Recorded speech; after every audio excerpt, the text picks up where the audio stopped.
Dear students, आज हम invertebrate के एक बहुत बड़े फाइलम इकाइनोडर्मेटा के बारे में पढ़ेंगे। ये बीएससी बाग फर्स्ट की यूनिट सेकंड के अंदर वर्गीकरण के दौरान वर्गीकरण के सिलेबस में एक टॉपिक है। फाइलम इकाइनोडर्मेटा के जो जंतु हैं वो हेयरी स्किन यानी कि ऐसी स्किन के होते हैं जिनके ऊपर हेयर लाइक जो संरचनाएं हैं पाई जाती है। इकाइनस का मतलब ही हेयर्स होती है, डर्मा का मतलब होती है स्किन, यानी कि ऐसे जंतु जिनकी जो एक्टोडर्म्स है या जिनकी जो त्वचा है उसके ऊपर जो स्पाइंस के रूप में जो त्वचा स्पाइनी जो त्वचा होती है, इसी की वजह से इसका नाम इकाइनोडर्मेटा रखा गया है। इकाइनोडर्मेटा के अंदर जो जंतु रखे गए हैं उसमें जनरली आप जिन जंतुओं के बारे में अध्ययन करते हैं उसमें जैसे सी स्टार है, इकाइनस है, सेंट डॉलर्स है, सी कुकुमर है, इस टाइप के जो जंतु है इसके प्रतिनिधि जंतुओं के रूप में जाने जाते हैं, जो कि इकाइनोडर्मेटा के प्रमुख जंतु होते हैं।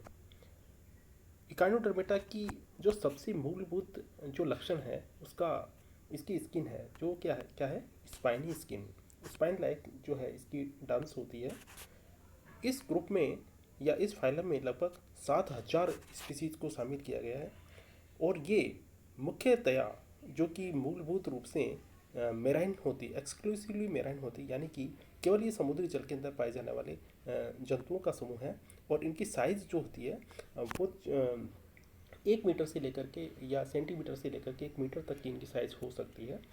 और ये जनरली ब्रिलियंटली कलर्ड होते हैं, यानी कि इनकी जो बॉडी होती है वह कलरफुल बॉडी होती है और ये चमकीले कलर के जंतु होते हैं। इनमें जो सिमेट्री पाई जाती है उसमें ये बेसिकली पेंटामेरा सिमेट्रिकल होते हैं, जिनके अंदर रेडियल सिमेट्री की उपस्थिति होती है। जैसे निडेरिया और टिनोफोरा के अंदर रेडियल सिमेट्री के समान ही इनके अंदर भी रेडियल सिमेट्री ही पाई जाती है, त्रिज्य सममिति पाई जाती है। इसमें जो गैंग्लिया है, जो नर्वस सिस्टम है, इसमें किसी भी प्रकार के जो ब्रेन इत्यादि संरचनाओं का निर्माण नहीं करता है, अतः इसमें सिफेलाइजेशन अनुपस्थित होती है। इनके जो लार्वा होते हैं वो बाइलेटरल सिमेट्रिकल होते हैं, लेकिन कि इनके एडल्ट जो होते हैं वो पेंटामेरल सिमेट्री में पाए जाते हैं। जैसे जैसे सी स्टार है, ब्रेटरी स्टार है और सी अर्चिन है, इनके जो लार्वा है उनके अंदर मूलभूत जो सिमेट्री है वो बाइलेटरल सिमेट्री है, लेकिन इनके एडल्ट के अंदर पेंटामेरिक सिमेट्री पाई जाती है। इकाइनोडर्मेटा में डर्मेटोस्टोम्स पाए जाते हैं, जो कि अदर इन्वर्टिब्रेट से इनको अलग करते हैं। Deuterostomes are the coelomate whose embryos have radial cleavage, यानी कि डिटोरिस्टोम्स वे जंतु हैं जिनके अंदर भ्रूण के अंदर रेडियल क्लीवेज है वो उपस्थित होती है, तथा इनके अंदर जो एनस उपस्थित होते हैं उससे ब्लास्टोपोर का निर्माण होता है। और इसमें मीजोडर्म जो है मीजोडर्म का जो निर्माण है उसकी आउट पॉकेटिंग होती है, जिसकी वजह से जो है इसमें सिलोम जो बनती है, यानी कि मीजोडर्म की स्प्लिटिंग नहीं होती है, बल्कि मीजोडर्म में से तो पाउच लाइक जो संरचना है वो विकसित होती है, वो ही इसको आगे जो सिलोम के रूप में बनाती है। ये बेसिकली पेंटा रेडियल सिमेट्री यानी पंचभुजी होते हैं, या इसमें जो पेंटा रेडियल सिमेट्री है वो पाई जाती है। और इनकी जो 5 भुजाएं हैं वो किसी एक सेंटर से निकलती हुई प्रतीत होती है।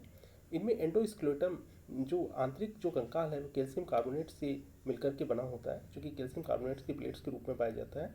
इनमें जो ट्यूफिट्स पाए जाते हैं, जो कि किसी ठोस सतह के ऊपर जंतु को चलने के लिए काम में आते हैं, और ये जंतु की मूवमेंट के साथ साथ इसमें फीडिंग, रेस्पिरेशन तथा उत्सर्जी अंगों की तरह भी कार्य करते हैं।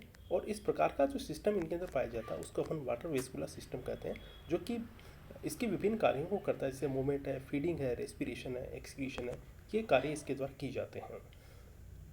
इकोइनोडर्मेटा के क्लासिफिकेशन को अगर देखें तो ये जो इसको 5 क्लासेस के अंदर मूलभूत बेसिकली डिवाइडेड किया गया है, जैसे क्राइनोइडिया, एस्टिरोइडिया, ओफियोयूरिडिया, इकाइनोइडिया और होलोथोरिडिया।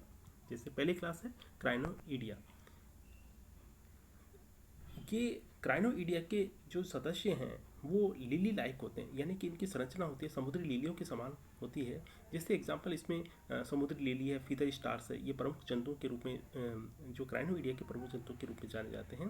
इनमें 5 भुजाएं पाई जाती है जो कि सेंटर की जो बॉडी का सेंटर होता है उससे ब्रांचेस के रूप में निकलती हुई प्रतीत होती है। इसके अंदर जो ट्यूब फीट पाए जाते हैं उसके द्वारा गैसियस एक्सचेंज का कार्य किया जाता है, साथ ही गति का कार्य भी इसके द्वारा किया जाता है। इसकी सीलिया इसकी आर्म्स के अंदर पाए जाते हैं जो फूड को माउथ की तरफ धकेलने का कार्य करते हैं। और माउथ का जो पार्ट है, माउथ जो पार्ट है वो उसके अपर साइड के अंदर स्थित होता है। दूसरी क्लास है ओफियूरिडिया। ओफियूरिडिया के अंदर इनको स्नेक टेल भी कहा जाता है। जैसे बास्केट स्टार और ब्रिटल स्टार, ये लंबे संकरे जो भुजाओं वाले जंतु होते हैं जो कि इनकी जो गति है उसके अंदर इसकी हेल्प करते हैं। और ये समुद्र की सतह के ऊपर या सतह की पेंदे के ऊपर पाए जाते हैं। और ये इनकी जो आर्म्स होती है वो फूड ट्रिप का कार्य करती है, यानी फूड को पकड़ने का कार्य इसकी आर्म्स के द्वारा किया जाता है। और इसके अंदर ट्यूब फिट के बीच बीच में स्पाइंस पाई जाती है। क्लास इकानोइडिया, इसमें स्पाइन लाइक जो भुजाएं होती है वो स्पाइन लाइक होती है इसकी। और जैसे सी अर्चिन होती है, सेंट डॉलर्स होती है, इसमें जो कवच जो होता है वो कॉम्पैक्ट होता है और रिजिड जो एंडोस्केलेटन यानी कि कठोर इसमें अंतः कंकाल उपस्थित होती है। अर्चिन जिसमें इसमें 5 टीथ प्लस दियर मसल्स, यानी कि इसके अंदर जो सी अर्चिन होती है उसके अंदर एरिस्टोटल की एक लैंटेन पाई जाती है। एरिस्टोटल की लैंटेन बेसिकली एक ऑर्गन होता है जो कि 5 टीथ तथा उसकी मसल्स के से मिलकर के बना होता है। इसके जो स्पाइंस होते हैं वो नुकीली हो सकते हैं और जिनके अंदर जो जहरीले जो विनम है या विनम एक जहर होता है वो इसके अंदर उपस्थित होता है। जैसे सेंट डॉलर है, सेंट डॉलर जो है जो मिट्टी होती है उसके अंदर धसी हुई पाई जाती है, अतः इसको अपन सेंट डॉलर बोलते हैं। इनके स्पाइंस जो है वो लोकोमोशन तथा मिट्टी के अंदर छिपने के अंदर या गड्ढा खोदने के यूज काम में लिए जाते हैं। अगली क्लास इसमें जो एरिस्टोटल की जो लैंटेन बताई थी उसके अंदर जो 5 टीथ होते हैं और 5 टीथ के साथ में इसकी मसल्स होती है, इनको सामूहिक रूप से मिलाकर के अपन इसको एरिस्टोटल की लैंटेन कहते हैं। जो अगली क्लास है उसको होलोथुरिडिया है, जो इसे वाटर पोलिप भी कहा जाता है।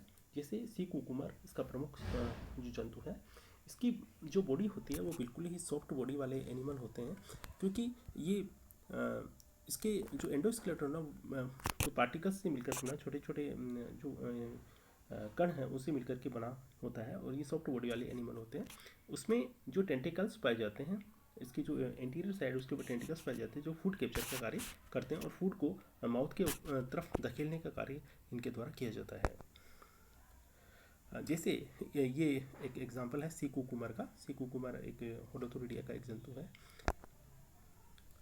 जो क्लास एस्टिरोइडिया है जिसमें स्टार फिश को शामिल किया गया और सी स्टार को नाम देते हैं। और ये मेनली जो है समुद्र की जो सतह है यानी कि जो पेंदा है उसके ऊपर चलते हुए इनको देखा जाता है। किसी ठोस सतह के ऊपर ये ट्यूब फीट के द्वारा चिपके होते हैं और ट्यूब फीट से ही ये गति करते हैं। और इनके मुख्य भोजन के रूप में जो ऑयस्टर होते हैं, क्लेम होते हैं, ये इनके फूड होते हैं।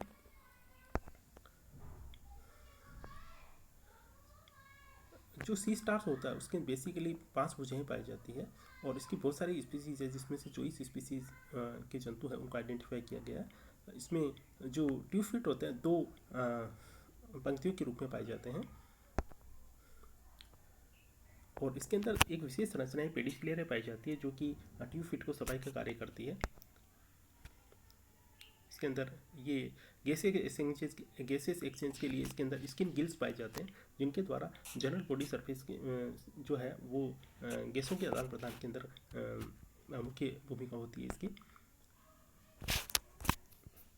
इसमें जो इसकी स्ट्रक्चर फंक्शन को देंगे तो इसमें जो नर्वस सिस्टम पाया जाता है बहुत ही आदिम प्रकार का नर्वस सिस्टम पाया जाता है। प्रिमिटिव नर्वस सिस्टम इसके अंदर पाया जाता है और इसके अंदर ब्रेन नामक कोई संरचना इसके अंदर नहीं पाई जाती है। ब्रेन एक नर्व रूटीन के रूप में पाया जाता है और इसमें रेडियल नर्व्स जो है वो उपस्थित होती है और ये एक दूसरे से ट्यूब फीट के साथ कोऑर्डिनेट करके मूवमेंट का कार्य करती है। इसमें तंत्रिका तंत्र के रूप में नर्व नेट पाया जाता है जो कि डबल होता है। इसमें जो लाइट के प्रति जो रेस्पॉन्स दिया जाता है वो आई स्पॉट के द्वारा दिया जाता है। इसकी जो ट्यूब फिट होती है वो स्पर्श तथा केमिकल्स के प्रति संवेदी होती है। इसमें जो मुख्य जो गति के लिए जो सिस्टम पाया जाता है उसे वाटर वेस्कुलर सिस्टम कहते हैं। वाटर वेस्कुलर सिस्टम के निम्नलिखित भाग होते हैं। मेट्रीपोराइट, ये बाहर की ओर एक छलने के समान संरचना होती है जिसके द्वारा पानी जो है छन करके स्टोन केनाल के अंदर पहुंचता है। स्टोन केनाल जो है वो केंद्रीय भाग के अंदर जो रेडियल केनाल होती है उसे रिंग केनाल उससे जुड़ी होती है और रिंग केनाल से परिधि की ओर रेडियल केनाल निकलती है। इस तरीके से इसमें वाटर वेस्कुलर जो सिस्टम है उसके अंदर फीडिंग और डाइजेशन को बताया गया कि किस तरह से डाइजेस्ट करते हैं। इसमें रिप्रोडक्शन है वो बेसिकली ये जंतु है डायोसिस होते हैं और इनमें फर्टिलाइजेशन जो है वो बाह्य निषेचन इनके अंदर पाए जाते हैं। अंडे जो है उसके अंदर जल के अंदर दिए जाते हैं और इसके अंदर अंडों से स्फुटित होने वाला जो लार्वा है फ्री स्विमिंग लार्वा होता है जिसे बाइपिनेरिया लार्वा के नाम से जाना जाता है। और इसमें रिजनरेशन की अपार कैपेसिटी की क्षमता पाई जाती है। यदि किसी इसकी भुजा को तोड़ करके अलग कर दिया जाए तो उसके स्थान पर नई भुजा का डेवलपमेंट हो सकता है। यदि जंतु को छोटे छोटे भागों में काट दिया जाए तो प्रत्येक जो भुजा है वो एक पूर्ण जंतु को रिजनरेट करने में सक्षम होती है। ये जो मुख्य जो इसका जो स्टारफिश है उसका जो एंडोस्केलेटन, उसकी 5 भुजाएं और इसके अंदर पाए जाने वाटर वेस्कुलर सिस्टम और ट्यूब फिट्स को दिखाया गया है। और ये जंतु है जो अलग अलग क्लास के जंतु हैं जिसमें स्टारफिश है, सी अर्चिन है, ऑफियोडर्मा है। ये सारे जो जंतु हैं वो इकार्नियोडर्मेटा के जंतु होते हैं। Thank you.